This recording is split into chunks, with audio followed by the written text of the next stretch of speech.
De la oración.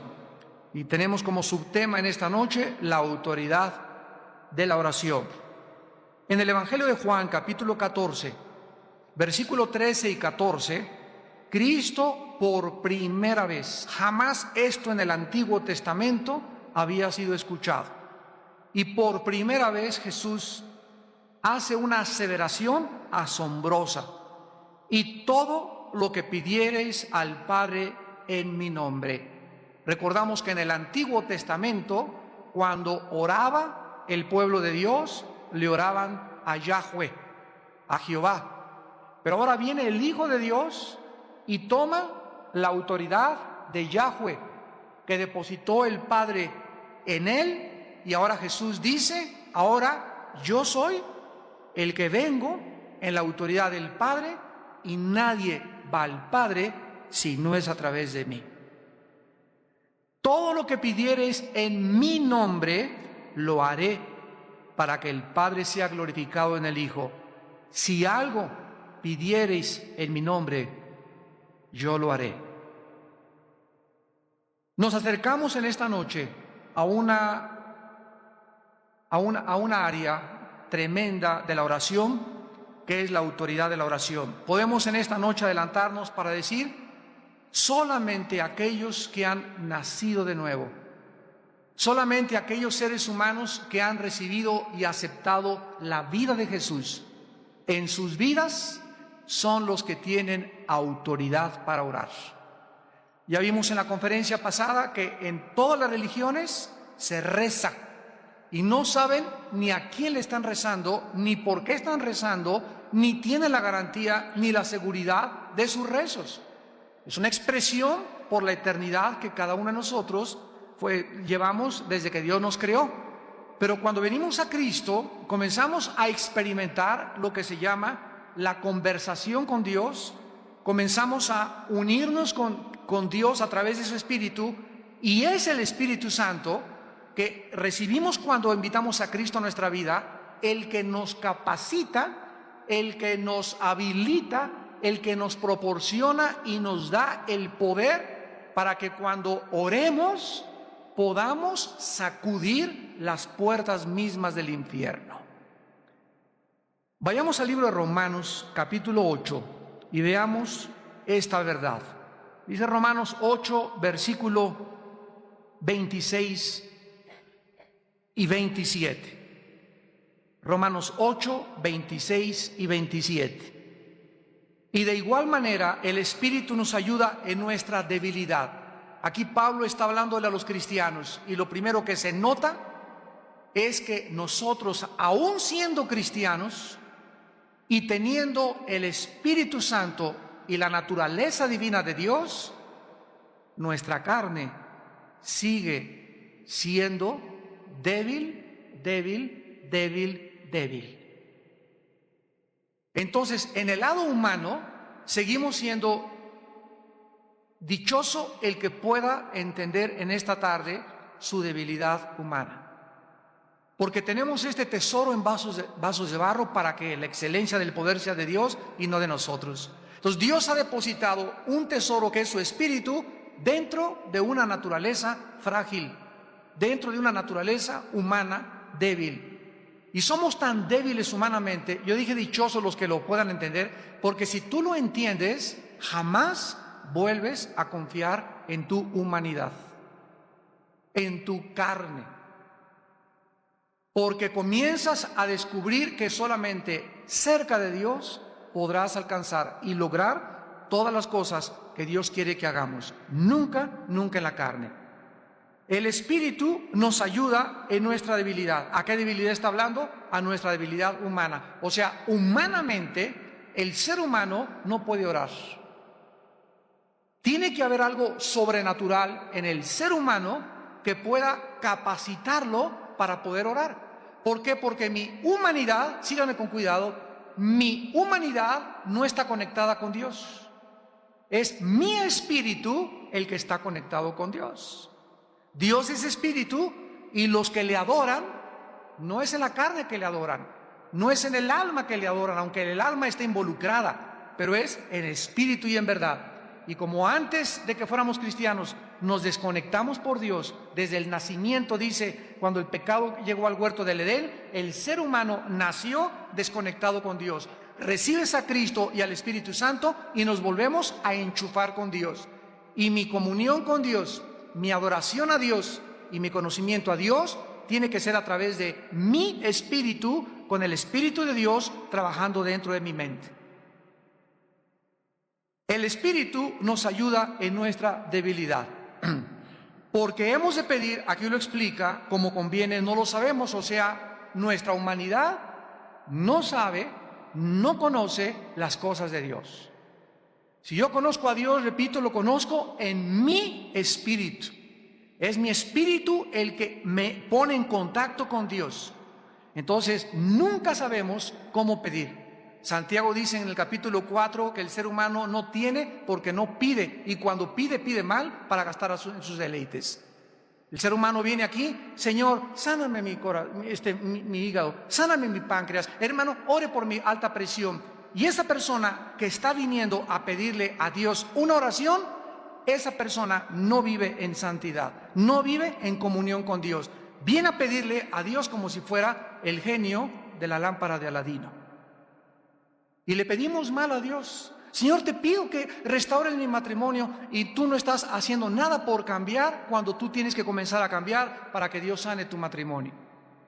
Y así es la forma en la que el ser humano humanamente no conoce la voluntad de Dios. Esta es la razón por la cual el Espíritu Santo nos fue dado. Sigamos leyendo. Como hemos de pedir no conviene, no lo sabemos, pero el Espíritu mismo, está hablando del Espíritu de Dios, intercede por nosotros con gemidos indecibles.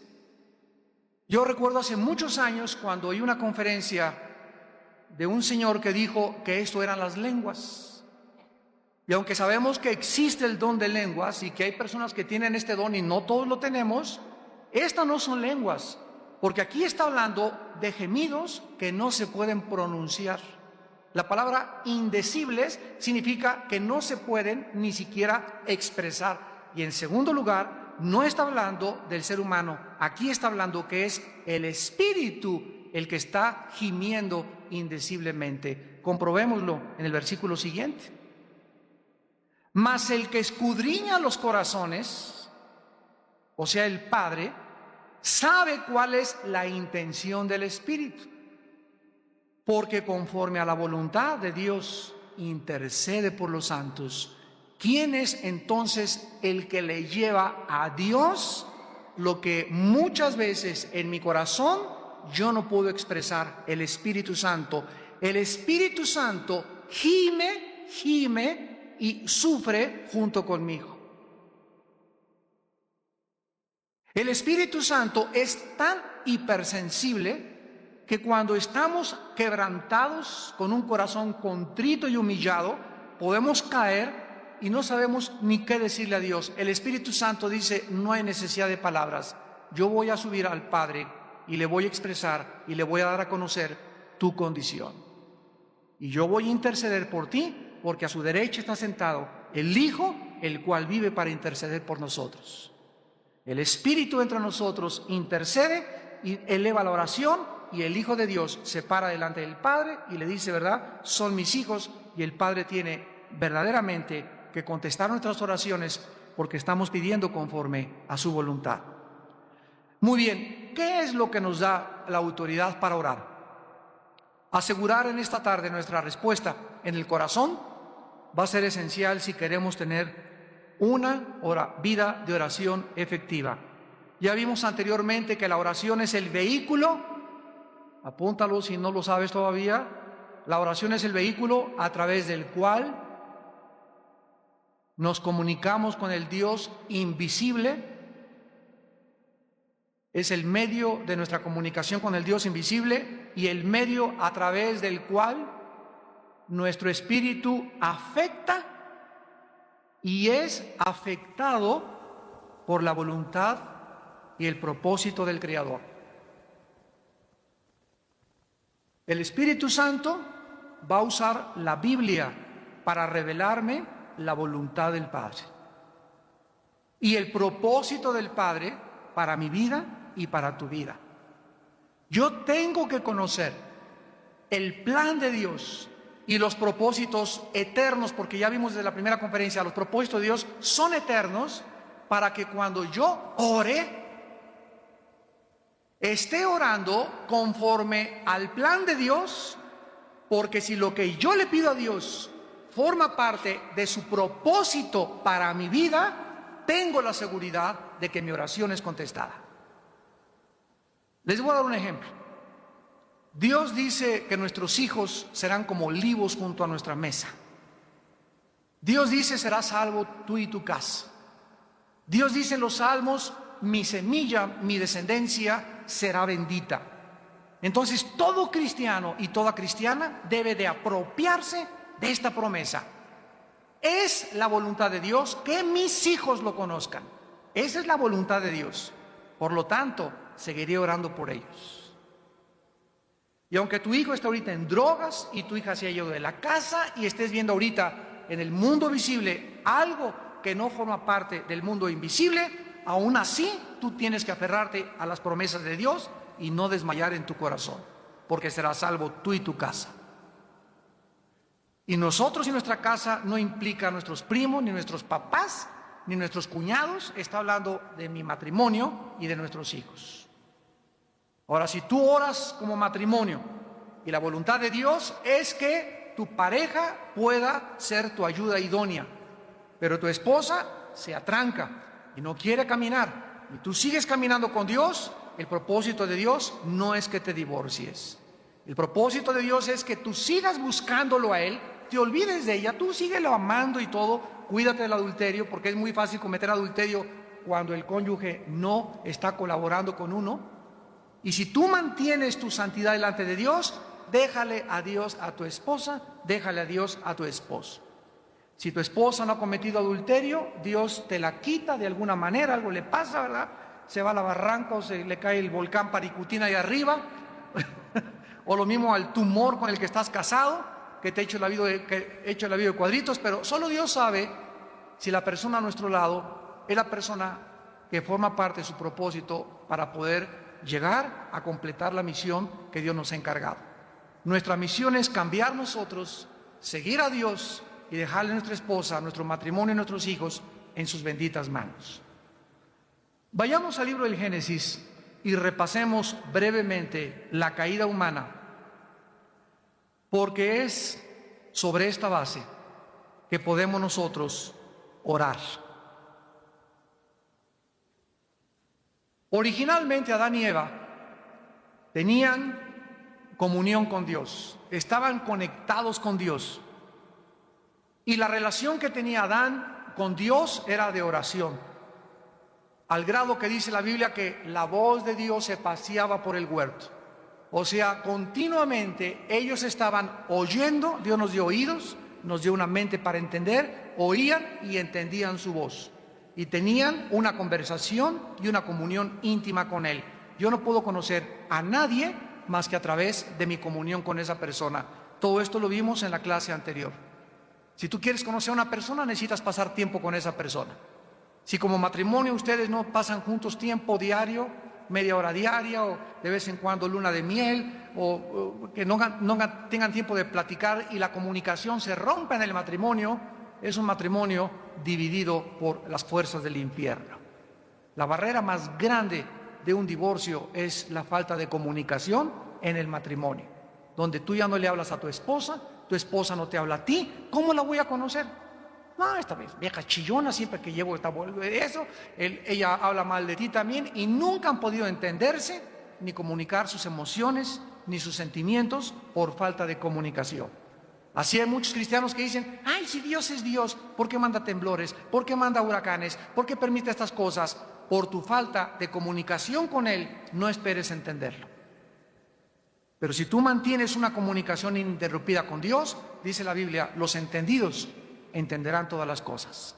Daniel capítulo 12.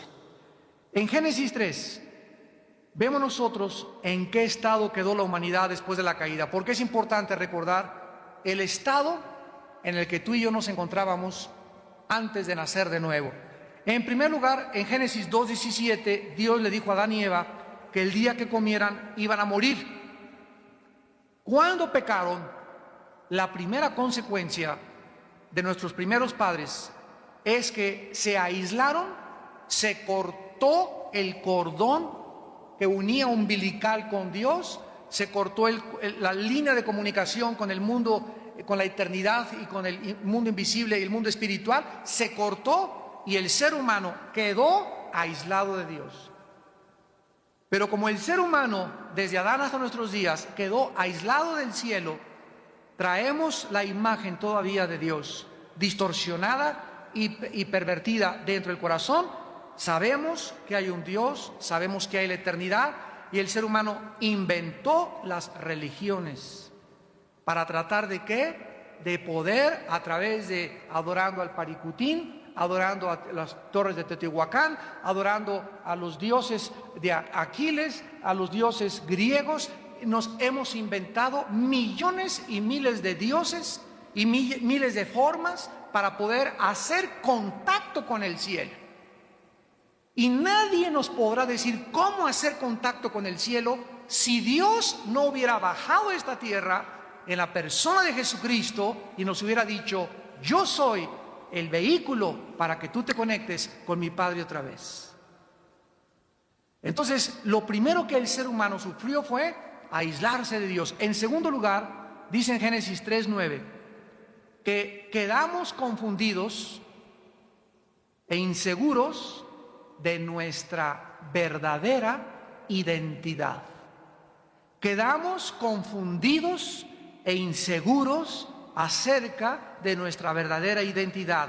Mas Jehová Dios, Génesis 3:9, llamó al hombre y le dijo: ¿dónde estás tú? Y desde Adán hasta nuestros días, el ser humano no sabe de dónde viene, dónde está y a dónde se dirige. Son las tres preguntas de todas las religiones y de todos los filósofos. Ninguna filosofía, ninguna religión, ni ninguna ciencia nos podrá contestar estas tres preguntas más que la Biblia. ¿De dónde venimos? ¿Quiénes somos? ¿Y hacia dónde nos dirigimos? ¿Dónde estás tú? Dios sabía y Dios sabe dónde te encuentras y dónde me encontraba yo antes de ser cristiano.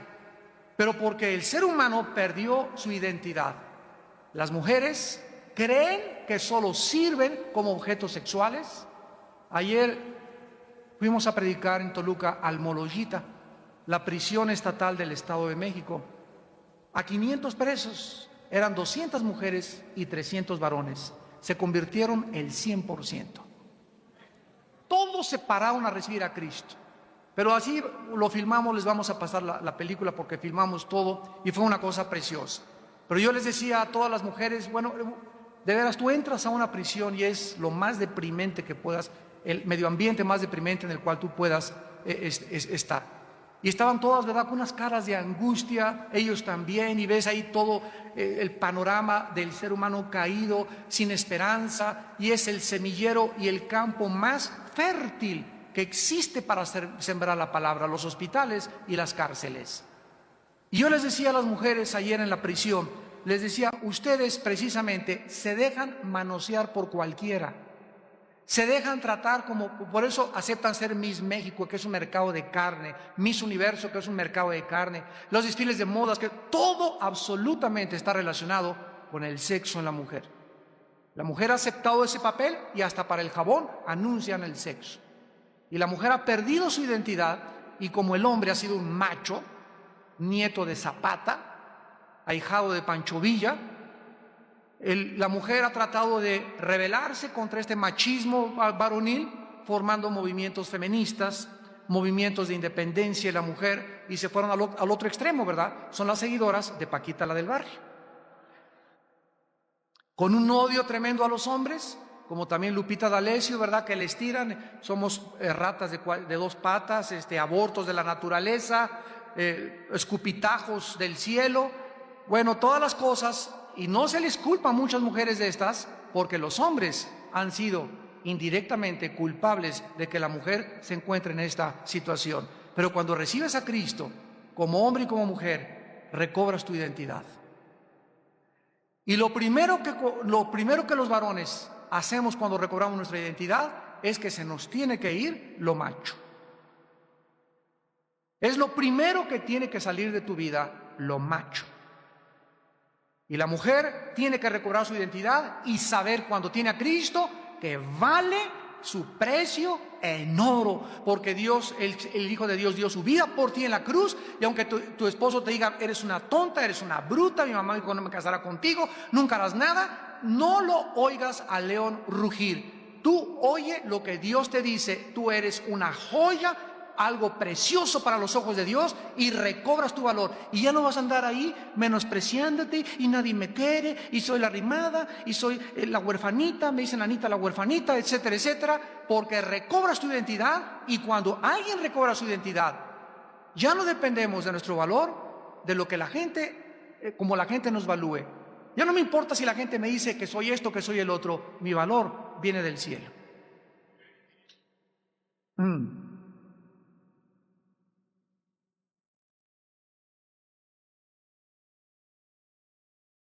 En tercer lugar, Adán y Eva, en Génesis 3:5, quedaron sin dirección para distinguir entre el bien y entre el mal.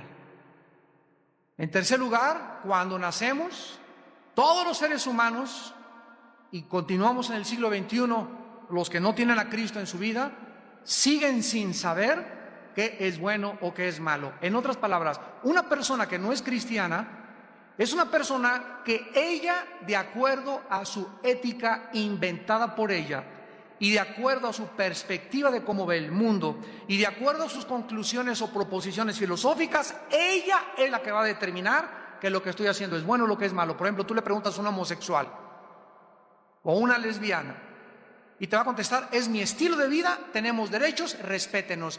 Esa es la perspectiva de ellos. ¿Estaremos mal nosotros o estarán bien ellos?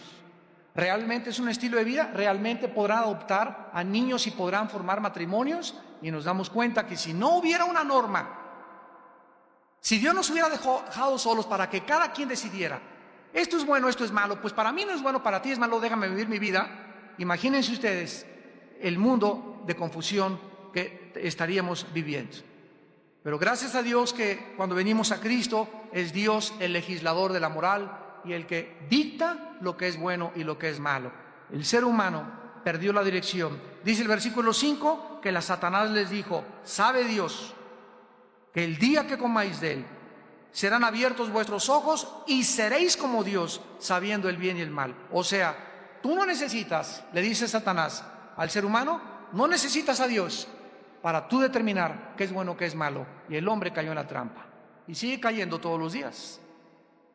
¿Y cuánta gente, verdad, ha hecho su propia filosofía de vivir? Y quieren ellos determinar qué es bueno y qué es malo. O sea, realmente se han convertido en dioses para ellos mismos.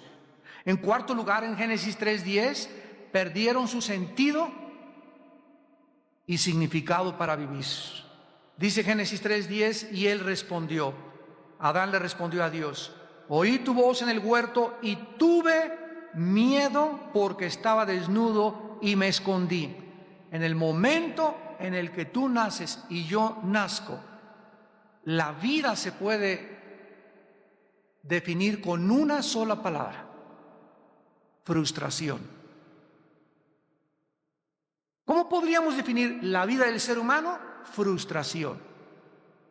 No importa que llegues a presidente de la República, a Miss México, a ganar los 400 metros planos, a gobernador del Estado de México, a jefe del Distrito Federal, a senador, no importa la cima y el lugar y el pináculo que alcances, nunca, jamás podrás estar satisfecho. Porque no fuimos creados para encontrar en este mundo la satisfacción más que en Dios. Vive el ser humano escondido de Dios, vive con temores y llegas a los 70, 80 años de edad, temor de la muerte, temor que el seguro no me pague mi pensión, que se muera mi esposa, que se muera mi esposo. El ser humano vive gobernado por temores. Los jóvenes, temor de que le abandone su noviecita, que no se vayan a casar, que se vayan a casar tarde, porque no tienen identidad, no tienen propósito, no hay significado para vivir. Cristo dijo, cualquiera que beba de esta agua volverá a tener sed. Pero el que beba de mí, el agua que yo le doy, será como una fuente que salte para vida eterna. Y finalmente, en quinto lugar, ahí mismo en el versículo 10, en quinto lugar, la pareja humana quedaron gobernados por el temor, en lugar de la confianza en su Creador. Tuve miedo porque estaba desnudo y me escondí.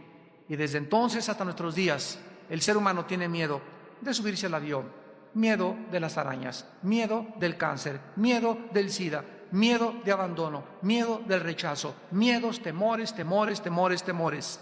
Y Jesús vino a hacernos libres de los temores, libres de las ansiedades, libres de los problemas en cuanto al futuro, libres del pecado, libres para que tuviéramos en la oración el poder de ser libres.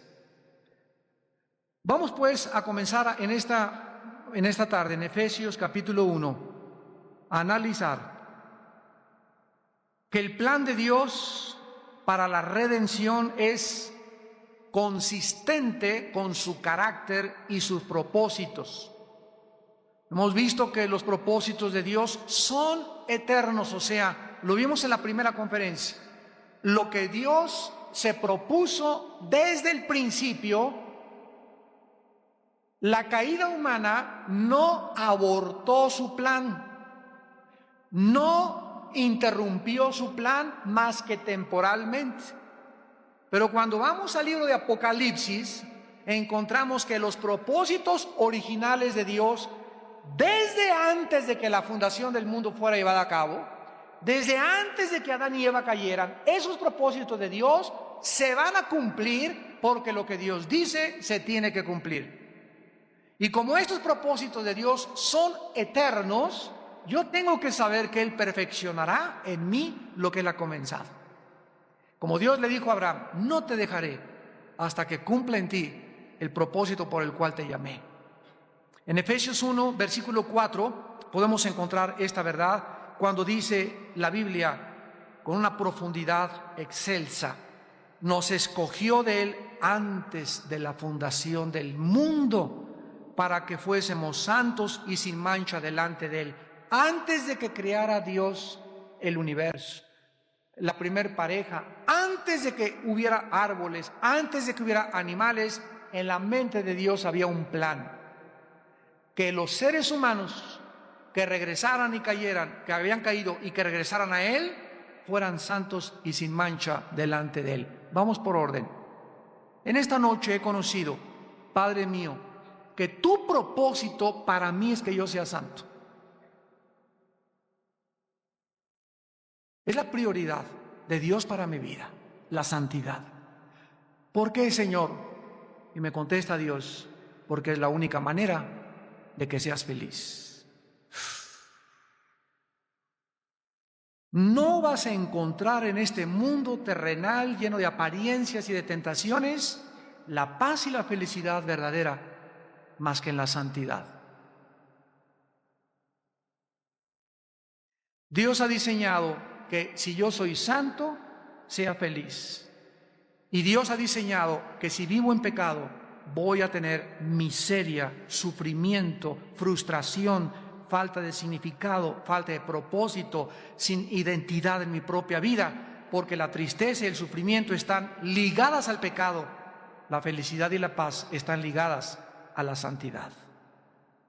Pero cuando nosotros comenzamos a entender esto, nos damos cuenta que nuestra, dijimos al principio, humanidad, nuestra carne, hace todo lo posible y nos grita y nos pide que le demos gusto.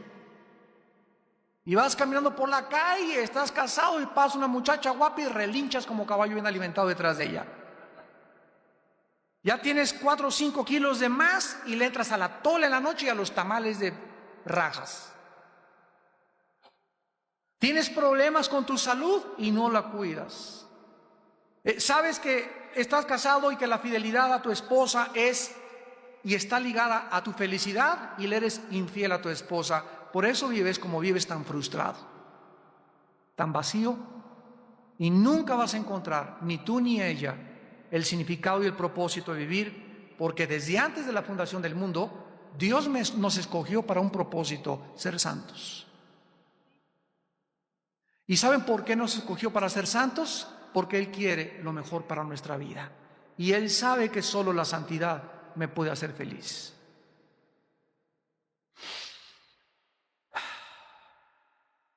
Dios simplemente, ¿verdad?, pudo habernos creado sin propósito y significado, y pues cada quien que encuentre su camino. Veamos aquí también en Efesios capítulo 1, versículo 9, que cuando nosotros comenzamos a conocer a Dios y cuando nosotros comenzamos a obedecer a Dios, desde el principio Dios planea que la restauración y la redención de mi vida fuera a través de un vehículo llamado Jesucristo. Dice Efesios 1, versículo 9, dándonos a conocer el misterio de su voluntad, según su beneplácito, el cual se había propuesto en sí mismo. Cuando comienzas a caminar con Dios, comienzas a conocer ¿qué cosa? ¿Qué cosa? El misterio de lo que Dios quiere para mi vida. Yo no voy a poder conocer lo que Dios quiere para mi vida si no camino con Él, si no soy santo. Pero si camino en santidad y entiendo, porque es algo que tenemos que entender, que sin santidad nadie verá a Dios. Si yo entiendo qué es la santidad, la manera en la que voy a vivir tranquilo, con paz, con las bendiciones de Dios, voy a conocer a Dios y voy a conocer los misterios escondidos en la Biblia, porque todos los misterios de Dios están revelados en la Biblia, o los que Él quiso revelarnos. Y dice la Biblia que esta voluntad de Él se la propuso en sí mismo, y como lo vimos desde antes de la fundación del mundo. Ahora ven en Efesios 3,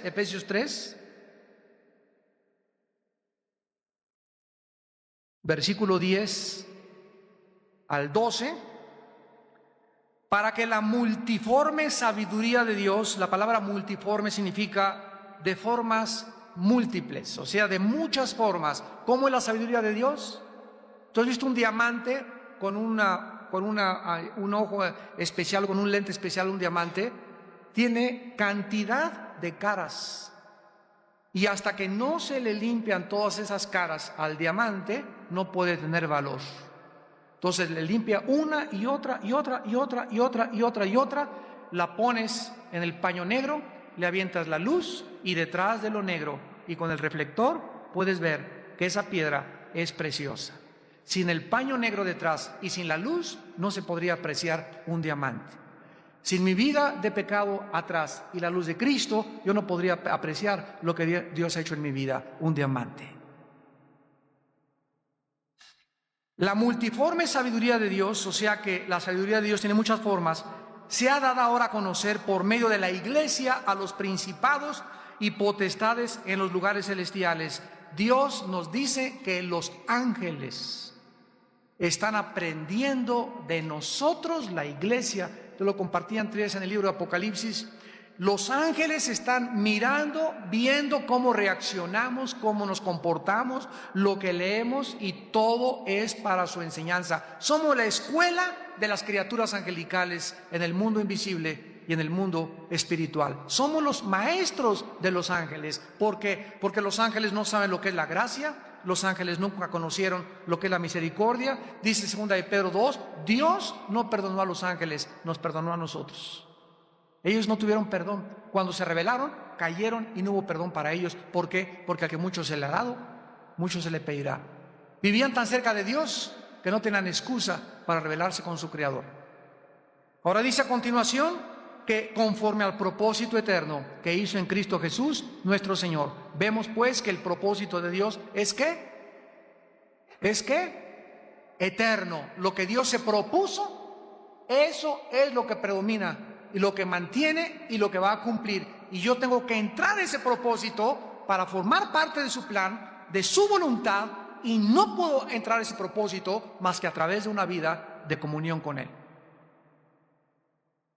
Esta es la vida eterna, que te conozcan a ti, al único Dios verdadero, y a Jesucristo a quien has enviado.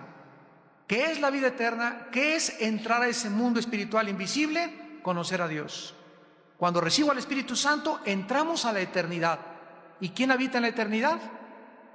Dios. Entonces la eternidad está aquí, arriba de mí.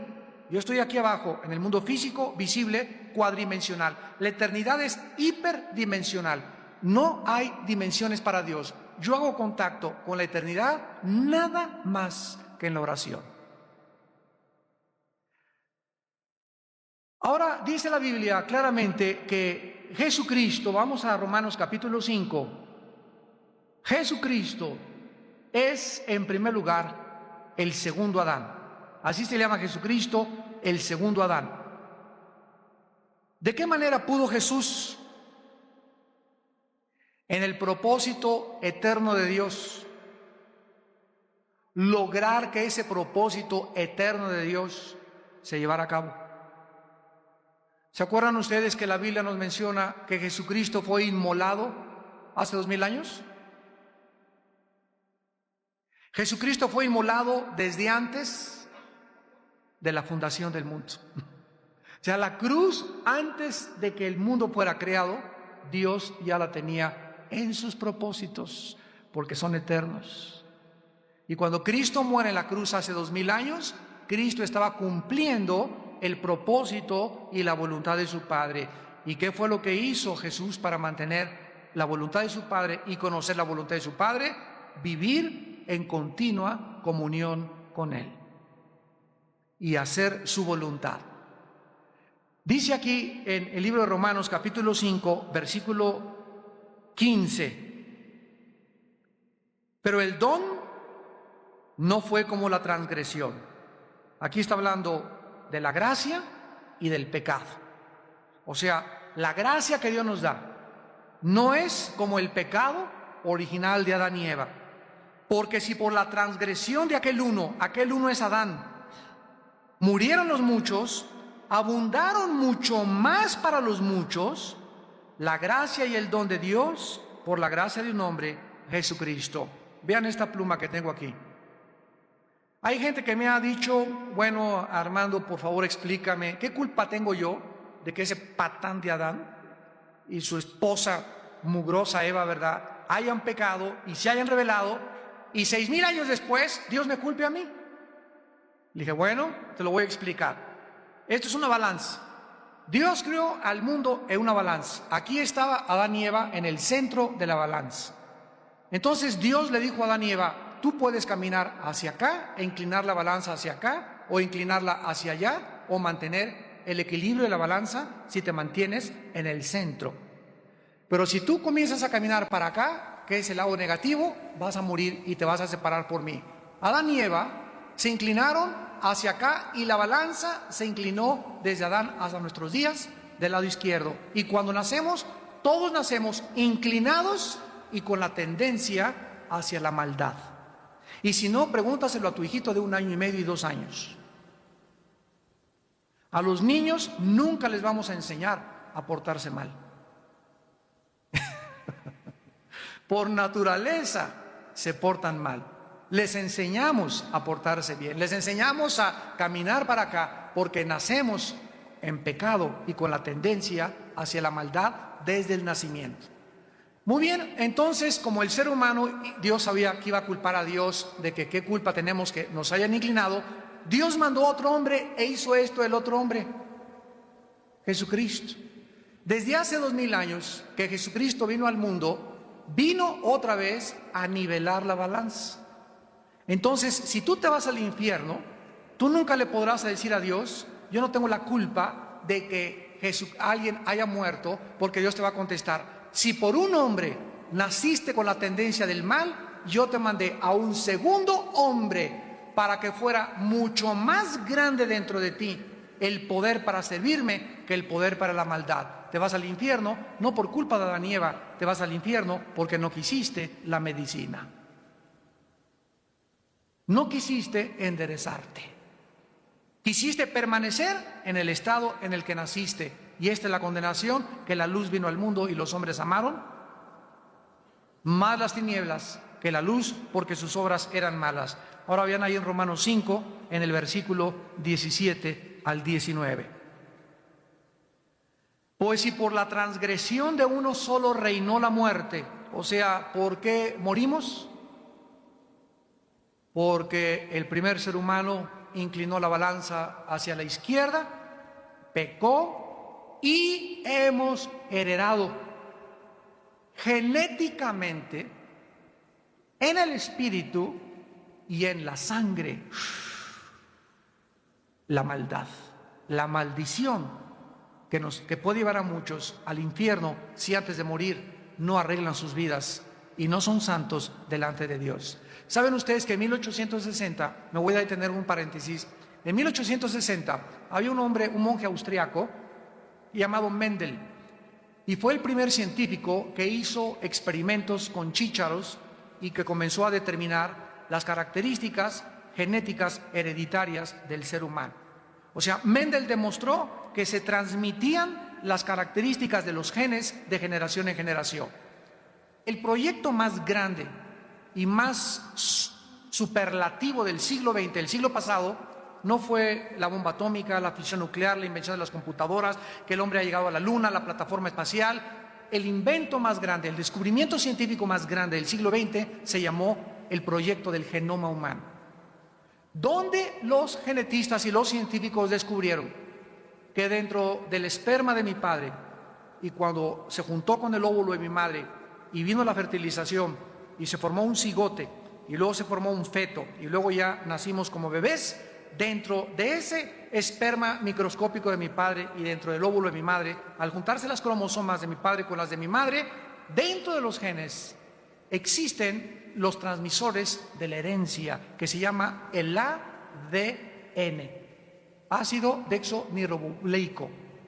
Y esto es lo que determina qué estatura vas a tener, el color de ojos de tu mamá o la cicatriz de tu mamá, el lunar de tu abuelo, etcétera, etcétera, el color de tu piel, el programa, el software, viene en un espermatozoide y en el óvulo de la mujer. Al juntarse, determinan lo que somos.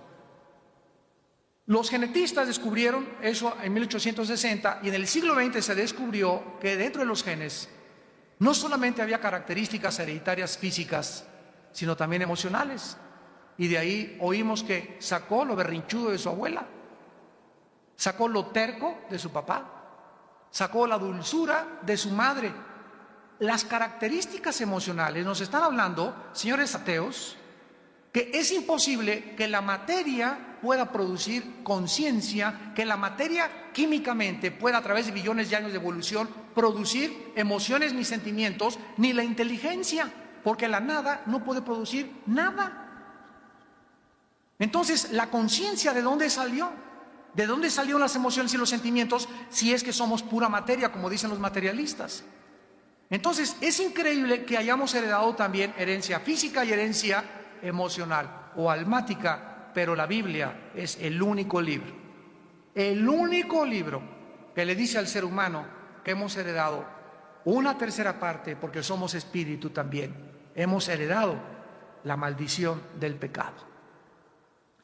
Shakespeare le llamó el defecto trágico, Marx la lucha de clases, Sigmund Freud el medio ambiente, y todos estamos de acuerdo en que el ser humano tiene un problema, va de mal en peor, menos el Dalai Lama, que dice que vamos mejorando cada día.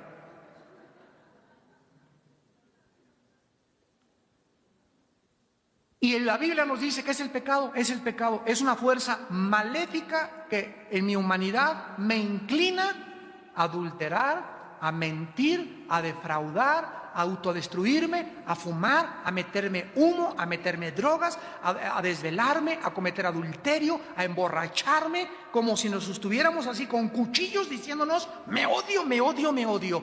Todo lo que hacemos es para autodestruirnos. Qué contradictorio, ¿verdad? Para un ser humano que se le califica como racional y como altamente inteligente. Pero esa fuerza que nos lleva a la destrucción es la que Dios viene a contrarrestar con la entrada de Jesucristo dentro del ser humano. La Biblia nos dice que hemos heredado el pecado y el pecado viene, abre los oídos, en la sangre. ¿Por qué José, el esposo de María, no pudo tener relaciones con ella para que naciera el Mesías? ¿Por qué? ¿Por qué no hubiera podido nacer como tú y como yo el Mesías? Porque la Biblia dice que así, Romanos 5:12, así como el pecado entró al mundo por un hombre, y por el pecado la muerte. Estoy hablando de un versículo citado hace 2000 años por el apóstol Pablo, y aquí se encuentra la genética. Así la muerte pasó. ¿Cómo que pasó? ¿Pasó a través de dónde? ¿Cómo es transmitida la muerte a través de todos los seres humanos? ¿Cómo es transmitido el pecado a través de nosotros si no es a través de los genes? Y los descubrimientos de la genética nos clarifican y nos dicen: la Biblia tenía razón. El lenguaje científico de la Biblia es más moderno que los descubrimientos científicos de mañana en la mañana. La muerte pasó a todos los hombres. ¿Cómo se transmite la muerte? Porque hay algo dentro de mi madre, mi padre, mi abuelo, mi bisabuelo que yo estoy recibiendo y que me está envejeciendo mi cuerpo, deteriorando mis células, y todos vamos a llegar a los 80, 90 años de edad y todos tenemos una cita con el panteón. Ahí acabamos todos, porque está establecido a los hombres que mueran una sola vez y después el juicio por causa del pecado. Sigamos leyendo en Romanos 5 para terminar. Versículo 17. Si por la transgresión de uno solo reinó la muerte, vean ustedes que la muerte se le designa como una reina. La muerte, ¿quién es un rey? Alguien que tiene dominio, alguien que da órdenes, alguien que manda, alguien a quien se le tiene que obedecer. La muerte reinó. Estábamos sujetos los seres humanos antes de la resurrección de Cristo a morir, finalmente sin ninguna esperanza. Reinó la muerte por Adán. Mucho más reinaremos en vida por uno solo, Jesucristo, los que reciben la abundancia de la gracia y del don de la justicia. El momento que entra Cristo a mi vida, dice Hebreos 2, 14 y 15, porque era necesario que Él participara de carne y de sangre para destruir por medio de la muerte al que tenía el imperio de la muerte, Satanás, y librar a todos los que por el temor a la muerte estaban sujetos a ser esclavos. Y al recibir a Jesucristo, comenzamos a reinar nosotros y no la muerte, porque mientras el cuerpo por afuera cada día se desgasta, el interior se sigue renovando. Y ya estamos reinando en el Espíritu y ya tenemos la promesa de la resurrección y le perdemos el miedo a morir. Todos tenemos que morir de alguna forma, ¿verdad? Ya sea un avionazo, que te caiga un ladrillo en la cabeza, de cáncer, de sida, de enfermedad, de atropellamiento, de embolia, de ataque al corazón. Todos tenemos que morir. La forma como tenemos que morir le pertenece a Dios. Pero la Biblia dice que tú ahorita debes demostrar, si eres cristiano, que estás reinando en vida.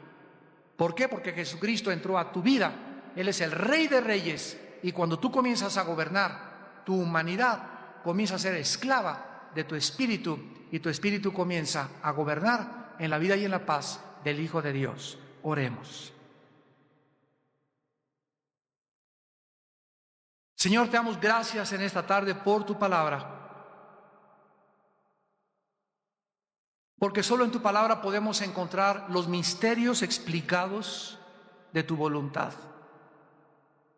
Qué privilegio tan grande nos has concedido de conocerte, de entenderte, de saber que vives, que tienes propósitos que son eternos y que nosotros debemos ajustarnos a estos propósitos y conocerlos para orar con autoridad. Para pedir ahora en el nombre de Jesús, que es sobre todo nombre, y tú nos lo concederás, si es que pedimos de acuerdo a tu voluntad y a tus propósitos eternos. Gracias porque nos dejaste la Biblia, Señor, para conocer tus propósitos y tu voluntad. Y al conocerlos, formar parte de ellos, de este Rey eterno, que dio su vida por nosotros en una cruz para revelarnos el secreto de la verdadera felicidad. Dichosos los pobres en espíritu, porque ellos verán a Dios. Dichosos los mansos, porque ellos recibirán la tierra por heredad. Dichosos los que lloran, porque ellos serán consolados. Dichosos los que son perseguidos y calumniados por causa de mi nombre. Dichosos todos los pacificadores, porque serán llamados hijos de Dios. Dichosos y felices, aquí está la dicha y aquí está la felicidad verdadera, en ser como Jesús, manso y humilde de corazón, en vivir sometido a la voluntad de Dios, para que Dios no tenga ningún impedimento de trabajar en nuestra vida. Una vida rendida a la voluntad de Dios es una vida con propósito y significado, porque solo en Dios podemos encontrar el significado verdadero para vivir. Padre, en esta noche te pedimos que salves las almas, que nos des almas de esta reunión, y todos ustedes en esta noche que aún no tienen esta relación con Jesús, todos ustedes en esta noche que aún no conocen la vida eterna, ni has entendido la voluntad del Padre para tu vida, entrégale tu vida a Cristo en este momento, y ahí desde tu lugar dile estas palabras: Señor mío y Dios mío, te pido perdón por mis pecados. Mi vida te ha ofendido y tú eres un Dios santo. Creo que tu Hijo en la cruz pagó con su muerte y con su sangre por mis pecados, y te pido que me perdones en base no a mis buenas obras, sino a lo que Él hizo en mi lugar, en esa cruz. Señor Jesucristo, creo en ti como el único Mesías y Salvador de mi vida. Te pido que entres a mi corazón en este momento. Te recibo como Dios y como Salvador. Transfórmame y cámbiame y cumple tu propósito eterno en mi vida, porque quiero formar parte de tu plan y llegar a ser como tu Hijo Jesús, en quien te lo pido y te doy las gracias. Amén.